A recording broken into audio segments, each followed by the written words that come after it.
Claire McSorley and her two grandsons, Joshua and Lucas Carey of Milton, are writing a children's book about a funny experience Claire had a few years ago when she was working for Beantown Trolley Tours in Boston. A retired teacher, McSorley lived in Milton and worked in Beantown's office in downtown Boston. One day on a tour, a couple from out of state was riding along on the bright red trolley when they saw their car go by them, driven by a stranger. The wedding gifts they had bought were in the back seat.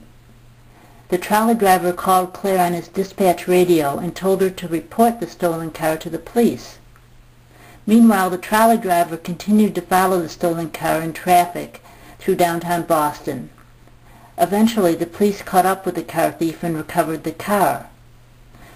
The trolley tour guide finished the tour, and when the customers returned to the office at the Sheraton Boston, they came in and told Claire, "That was exciting. Do you do that every time? That was the best trolley ride ever." They apparently thought it had all been staged. That was 5 years ago. Ed Martins, whose family grew up on the South Shore, has been a trolley tour guide for 4 years.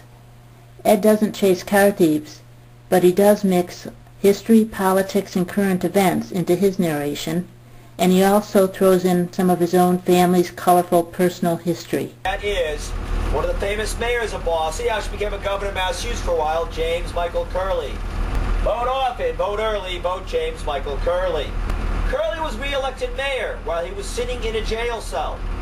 My grandfather and his brothers and sisters, his parents were the first Sicilians to come to Boston. They got to be friends with Curley. So they greet other Sicilian immigrants as they arrived here. You know, and they get him a job, and they get him a place to live, and then they tell him to go down to City Hall and vote for Curley. How can we vote? We're not citizens. My grandfather's brothers and sisters were down at the graveyard writing down the names of Italian immigrants who had died. That's why they said Curley was so popular, the dead rose from their grave to vote for him. This is Sue Scheibel reporting for the Patriot Ledger. To learn more about the book, see the Good Age column in today's newspaper or go to patriotledger.com.